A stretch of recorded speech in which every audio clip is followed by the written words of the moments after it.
You got to admire Stephen A. Smith in certain ways. You got to admire that a no-talent hack who knows nothing about sports somehow made his way into being the foremost sports authority in our country. He's actually a brand. Stephen A. Smith is more than just Stephen A. Smith. Stephen A. Smith's kind of like a brand.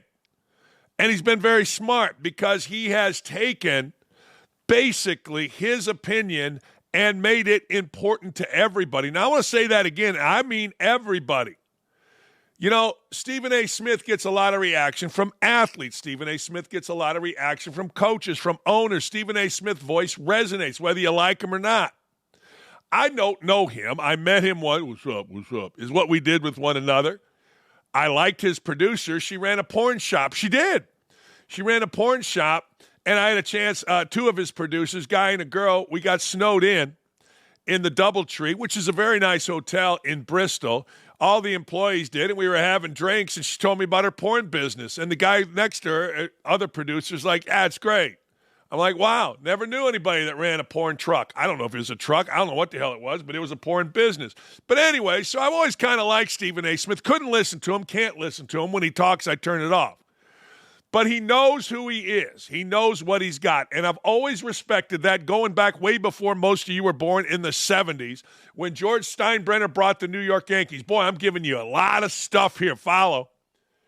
George Steinbrenner bought the New York Yankees. They were struggling. He knew what he had. He had the Yankees. He had Yankee Stadium. He had Ruth Gehrig, the history.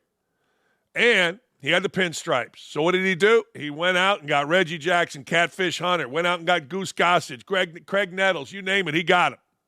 And he built him into a winner. He knew what he had. Stephen A. Smith knows what he has.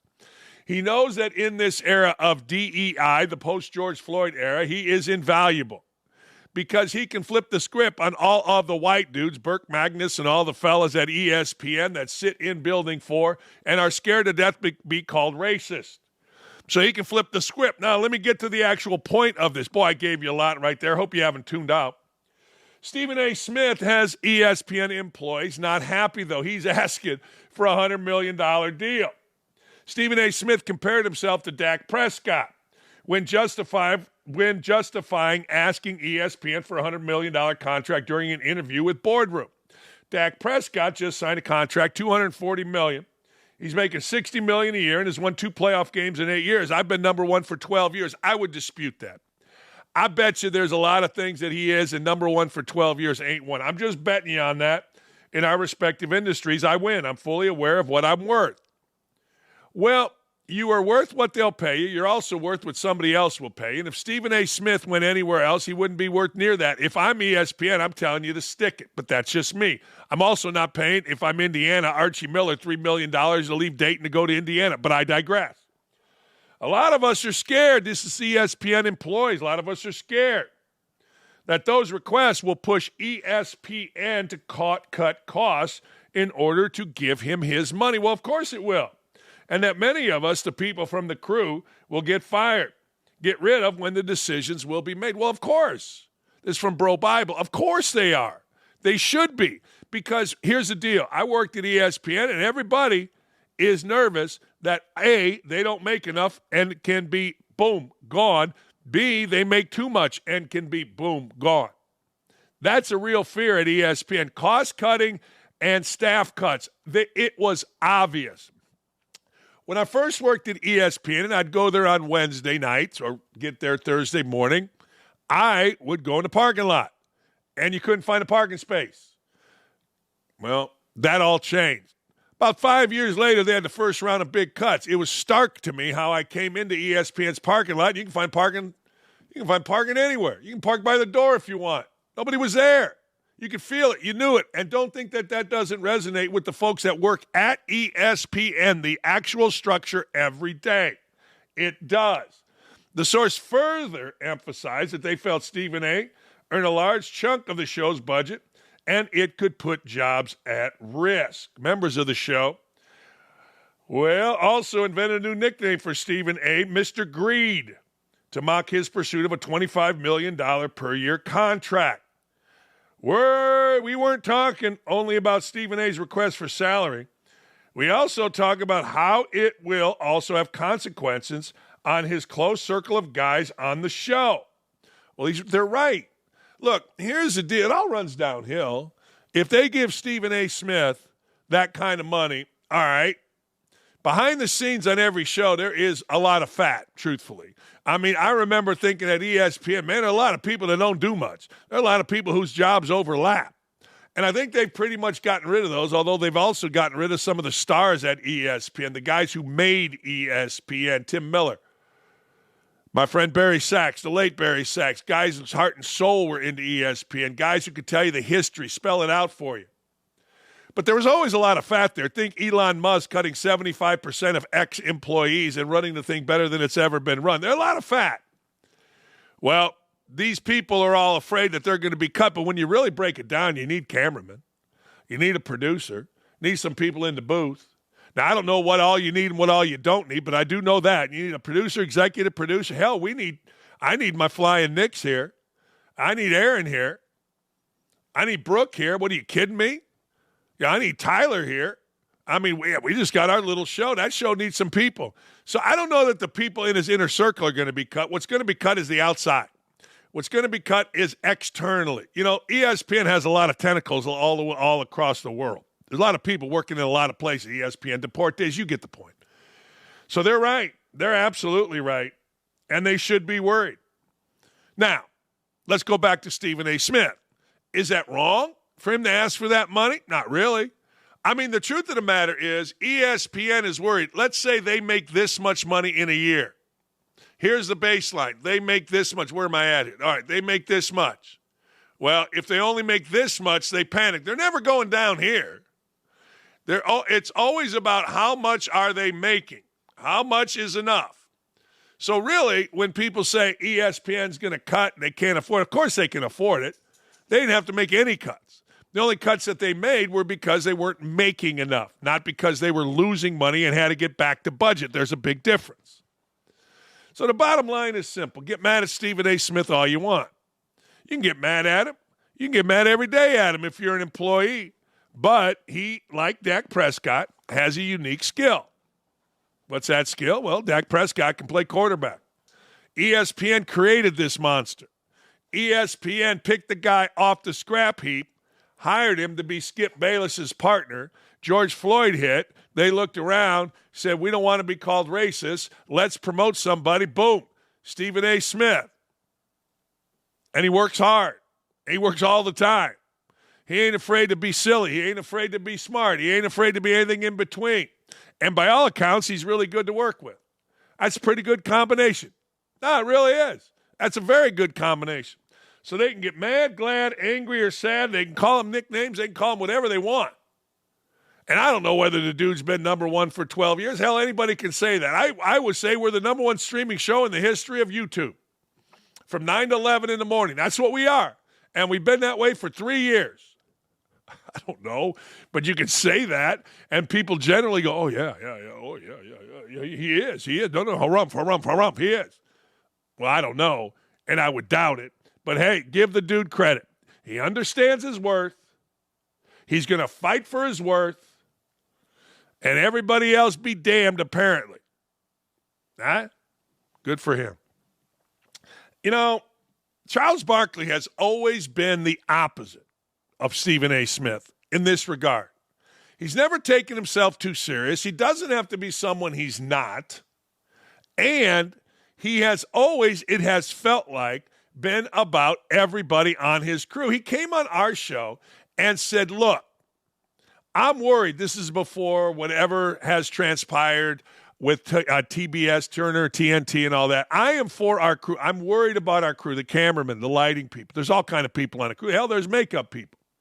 There's all kind of people on a crew, as I just somewhat documented just now with Stephen A. Smith. But Barkley has always been, hey, look, I love Turner. I love my crew. He was disappointed when Turner did not stand up for itself and participate in, at a high level, the negotiation rights of the NBA. But he was more disappointed in the NBA. Like, what are you doing? We helped make you. You turn your back on us. Barkley's always been about team. Let's put it that way. Well, now, after watching his production company essentially hibernate, not be anything in recent years, Barkley is ripping Turner. Sir Charles ain't happy. He's calling him a bad partner for stunting his production company's growth. Now, you can say whatever you want about Charles Barkley, but he ain't a bad partner. Not even a little bit. I've been disappointed in Turner for a long time because this should have been done 3 years ago where I had more television production stuff out there. They haven't been a great partner. They've been a great TV partner as far as my basketball stuff, but as far as my television production, it should have happened 5 years ago. I should have probably 20, 30 projects. My job is to help other people become successful. But Turner has not been a good partner for me because I should have been way ahead of where I am now. And now Jeff came into the picture and hopefully take my company to the next level. Well, that's fine, but is that his job? Is that his job? You know what I mean? I don't know.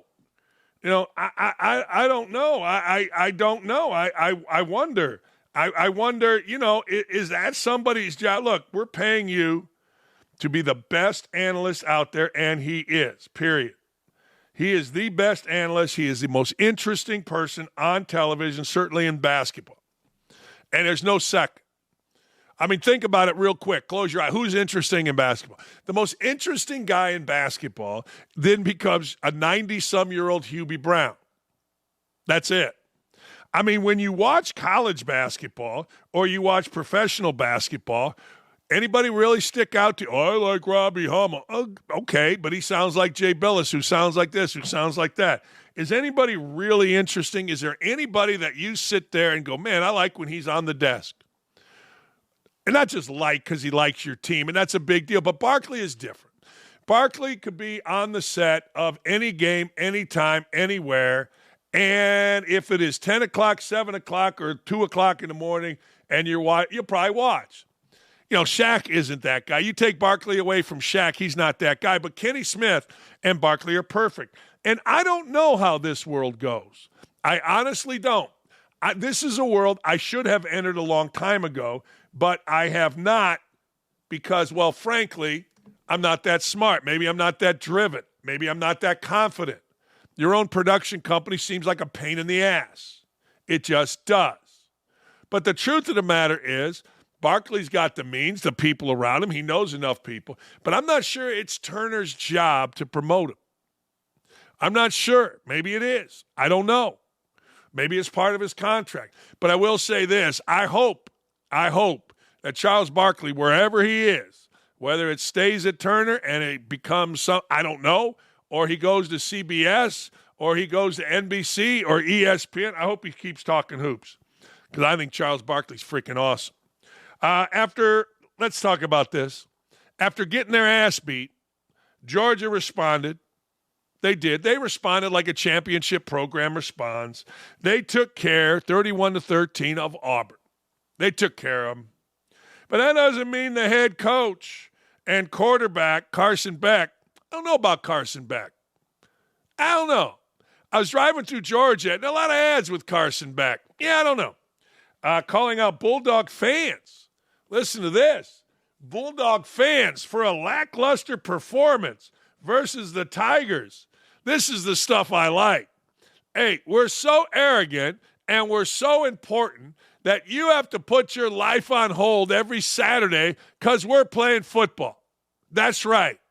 We're playing football. Hey, I know the weather's nice on Lake Oconee down in Reynolds, but you have to put your life on hold, come to our game, and yell and scream as loud as you can because we're getting paid millions to do this.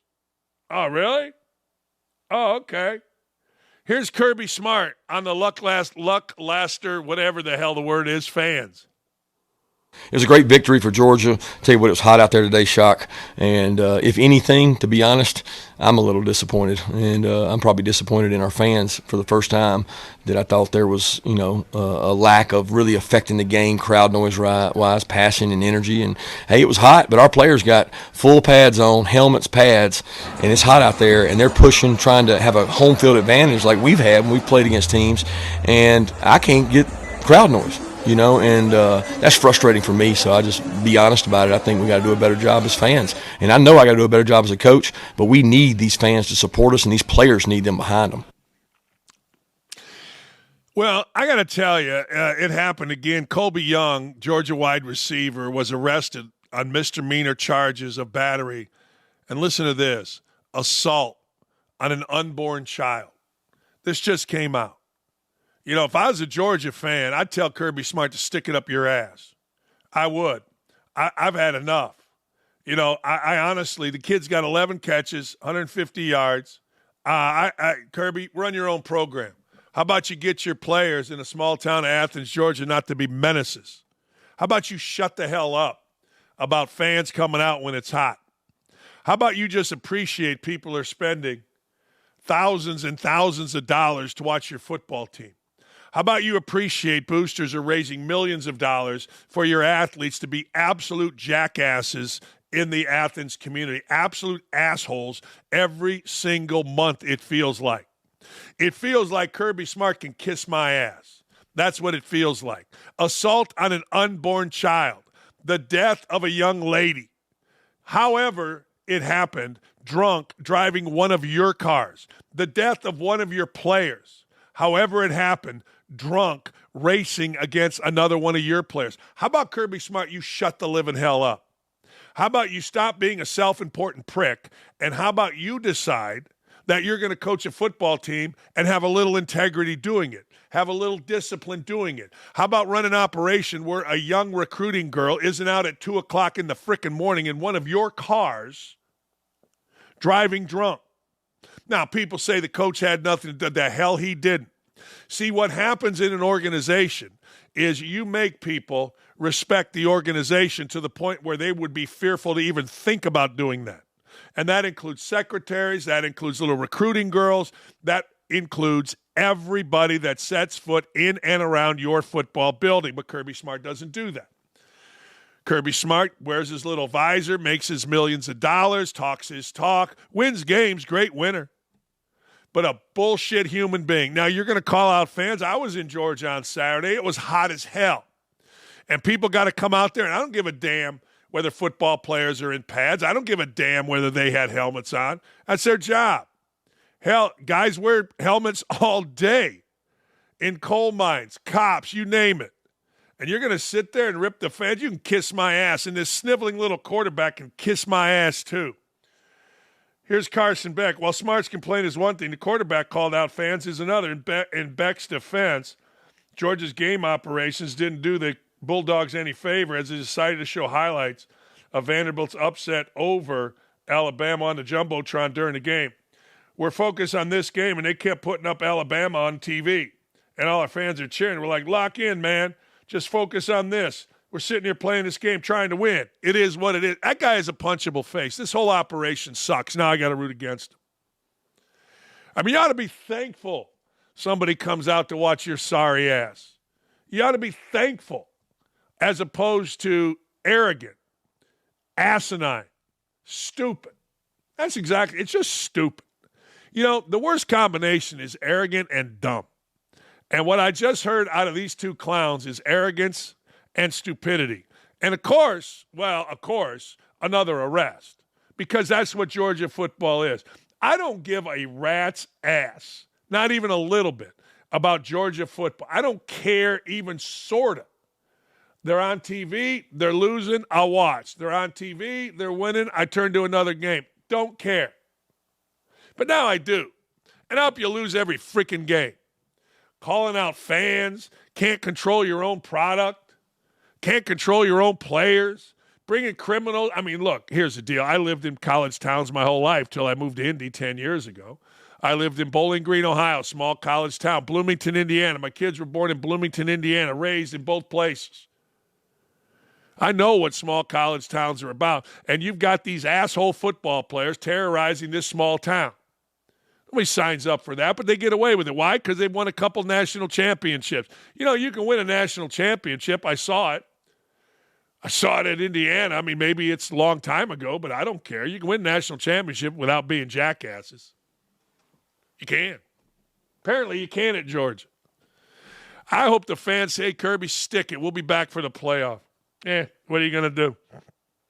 This is not a surprise to me.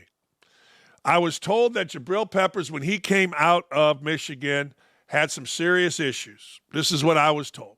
And I always kind of waited for him, like, And then people would say, well, he's never really performed. I'm like, yeah, well, I knew. I did. Said it yesterday on my show. I'm not going to tell you who told me, but I knew. Well, Julius Peppers, listen to this idiot.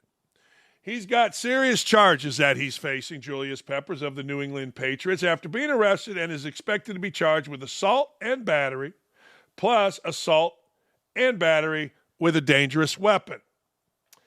Also, it doesn't end there. Strangulation, possession of a Class B drug. Dude tried to kill his girlfriend. And trying to kill his girlfriend may be a little strong, but I've always thought to myself, when I read these things, if you're strangling a young woman, what exactly are you trying to get done there? What are you trying to do? I don't know.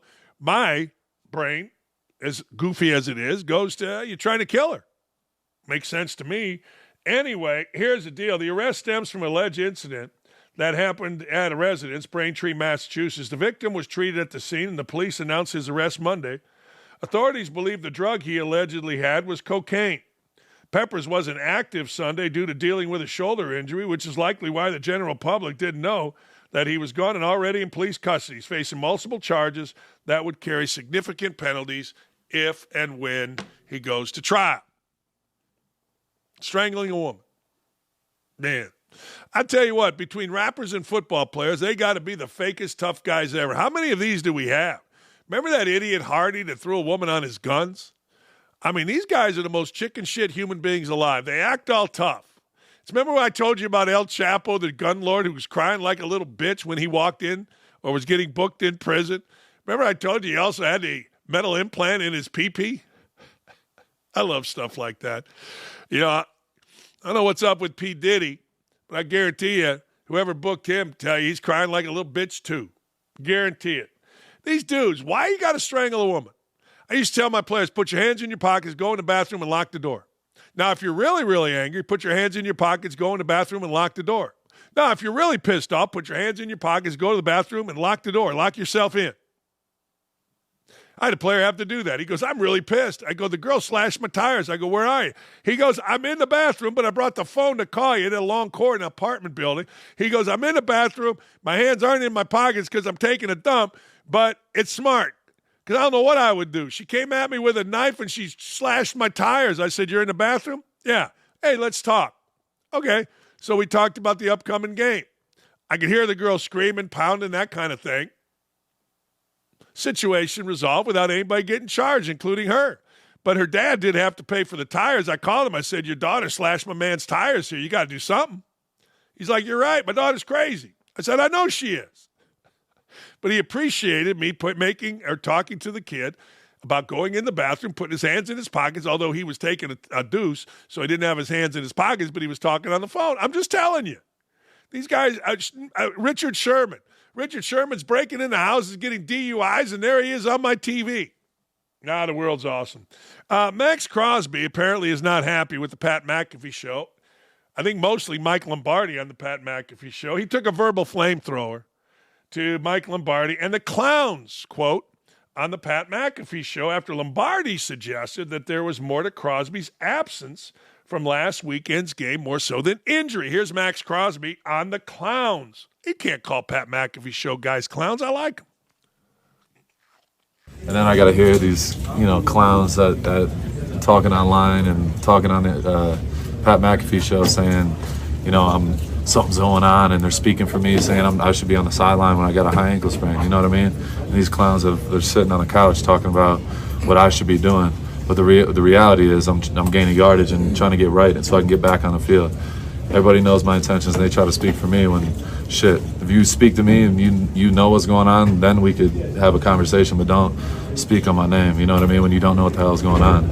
I'm there. These guys know I'll take a bullet for them, everyone in this locker room. So when you got clowns that are online and talking on, they got their one day of the week where they get to go on the Pat McAfee show and talking about what we should do, and you haven't even been a GM.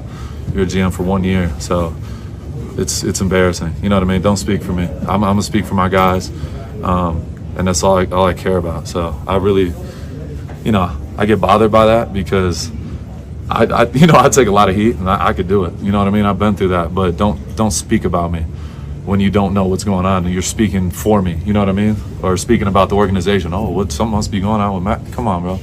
You know where I want to be. You think I want to be anywhere else? No. I got the shit tatted on my body. I don't want to go anywhere. So at the end of the day, it's just funny. You got a lot of people that have a lot to say when they really don't know what's going on. Just do that. Well, apparently it does bother you. I mean, that's a long soliloquy about how it doesn't bother you. But why are you worried about Mike Lombardi? I mean, unless there's a little truth to it. That's how I look at it. I could look wrong, but why are you worried about Mike Lombardi unless there's a little bit of truth? Now, Crosby is also trying to tune out the hoopla surrounding teammate Davante Adams. You think I'm not used to this shit, he says? Give it to me. Go ahead. I'm sorry. My bad. How tough was it for you this week with all the Davante stuff? Nah, it is what it is. You think I'm not used to this shit going on? It is what it is. Been dealing with it my whole career, so it is what it is. Davante's my boy. I love Davante, and he's gonna do what he's gonna do. Pray for him. Wish him the best. He's not healthy right now. He's got to get healthy. But we're focused on the Raiders. You know what I mean? We're focused on who's here now, and we're focused on winning. So, got to find ways to do that. That's right. That's right. Crazy Michael Cohen believes Trump. Listen to this. I mean, Trump was in office for 4 years. You know what I mean? The dude was in office for 4 years.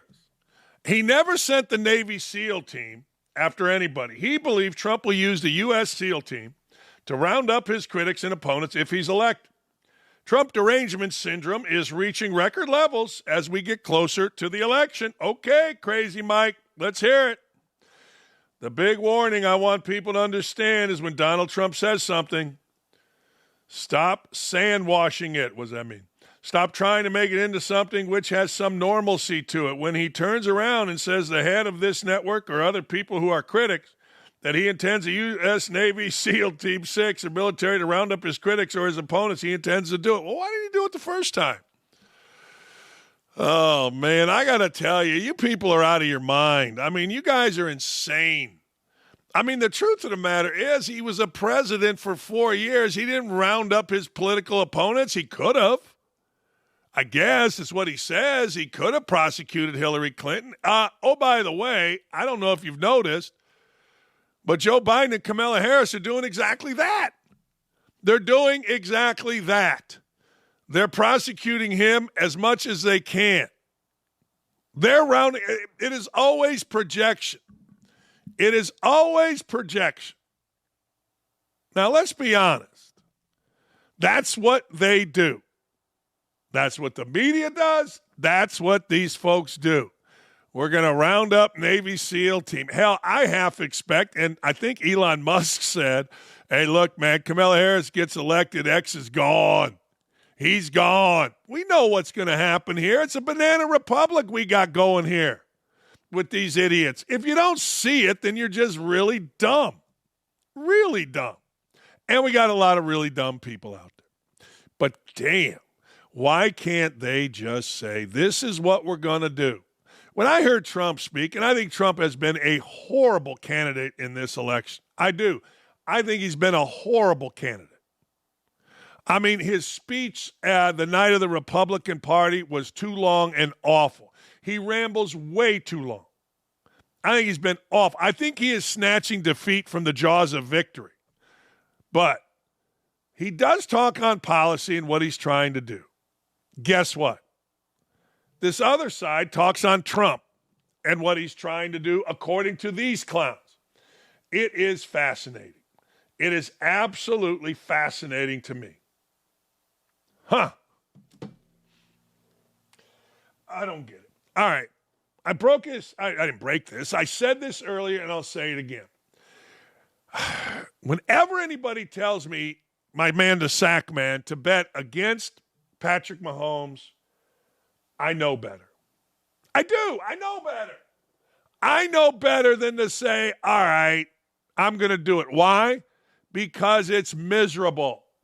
It's miserable. It was miserable to bet against Brady and Peyton Manning. I always said, I don't want to bet against those guys because you're just waiting to die. It was like 2nd and 34. And next thing you know, Kelsey, lateral to the 2, 4, 6, 8, whatever. First down, points. You wait to die. Don't do it. I honestly, I'm starting to believe something that I'm not sure I should or I shouldn't. But I'm starting to believe Patrick Mahomes is the best quarterback I've ever seen. I'm starting to believe it. Now, everybody's going to go, what about the rings, man? I'm just talking about quarterback. The best thrower I ever saw was either Brady or Marino. Quickest release I ever saw was Marino. Peyton Manning, I always thought was a little bit overrated. Then I realized, he really wasn't. He was all in on football. He made the most of his abilities. He should be celebrated. But damn, this Mahomes, he drives you bat blank crazy. Where's Nick at? Does Nick have his camera on? What's Nick doing here? Where's Nick? I got to talk to him about the Yankees yesterday. I got to talk to him about Mahomes yesterday. Where the hell is he? I got no Nick. People are asking in bars in Georgia, where the hell's Nick? But anyway, I digress. Never, ever bet against Mahomes. Never. Ever. No. I tell you something else. Yesterday, and I got to give this kid credit. Yesterday, I'm watching baseball. And I'm not going to lie, there was a time when I watched baseball and I knew, there's Nick. There, woo! Nick's going for the nerdy, kind of like, walk into the porn shop and talk to the old ladies and say, hey, I'm Nick. I got my glasses. Look, Clark Kent. Where you been? Don't blow my spot up like that. I'm supposed to be in Where you disguise. I been? can't be walking in there and everybody knows me. Where you been? I've been here. I've just been working. That's all. My throat's a little tuned up right now. It's because you went on a honeymoon or whatever you went. Hey, did you see the Detroit-Cleveland game? Yeah, Tarek Skubal is an absolute beast. I love him. Yeah, but how about the the dude Carpenter that came up and just jacked it? That dude Carpenter, he didn't even start the game. He hit it a mile, honest to God. And there was no doubt. And everybody tells me that this reliever that he hit it against is the best reliever in baseball for Cleveland, huh? I was going to say, people aren't talking about the fact that Emmanuel Clase is the legit best reliever in all of baseball. And there was a point where he was going to win the Cy Young. That's how good he is. And so people sort of sleep on Kerry Carpenter too. He's a very good utility player. Man.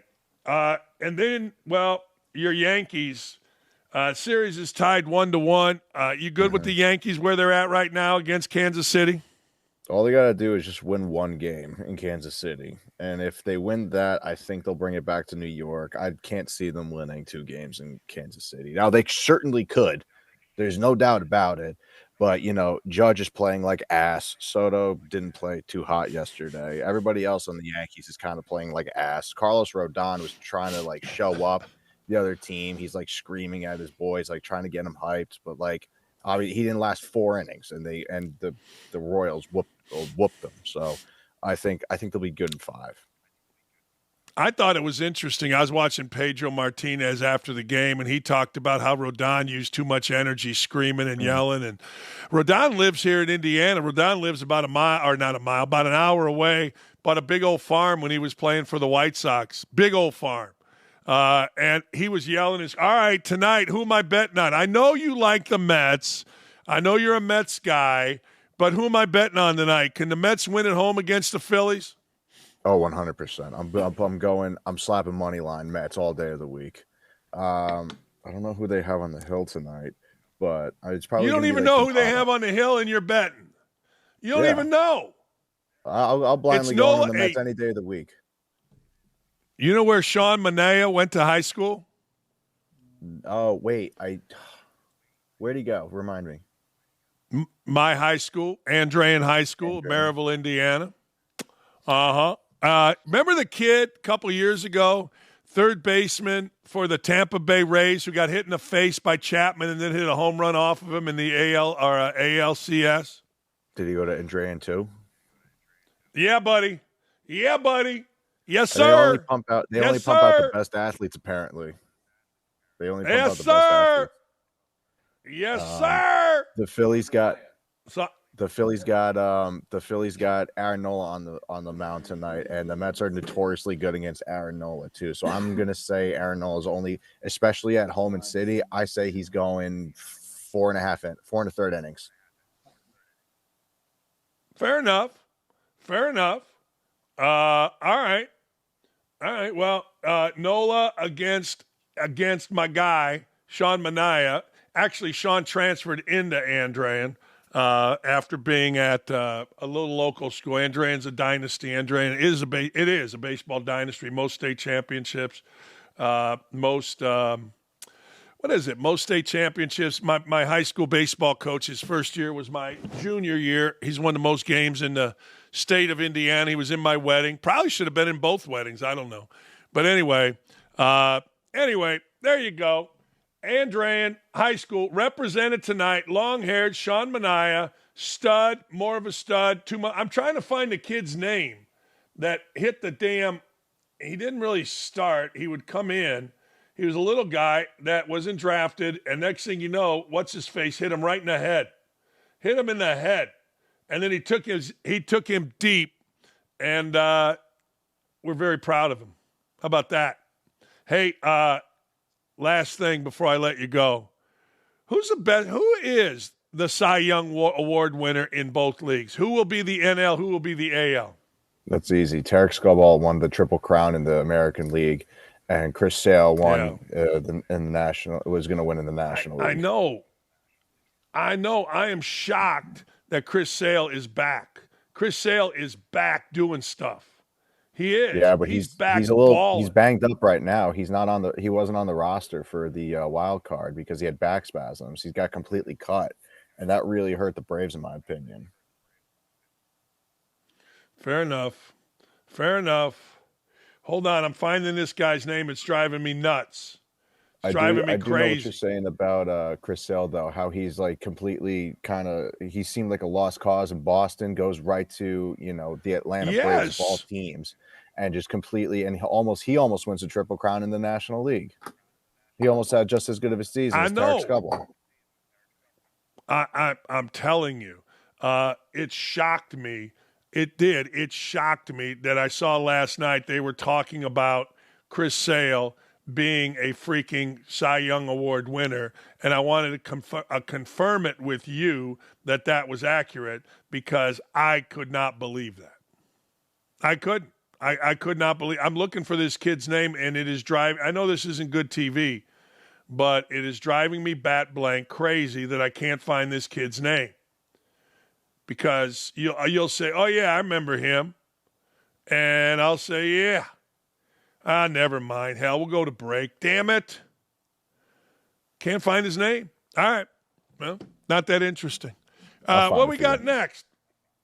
No, God dang, he was a third baseman. He's a tough kid. He used to come to my basketball camp at my high school. I had one for 50 years. I got some headlines. There's trouble in paradise in Cincinnati, and I blame Joe Burrow next.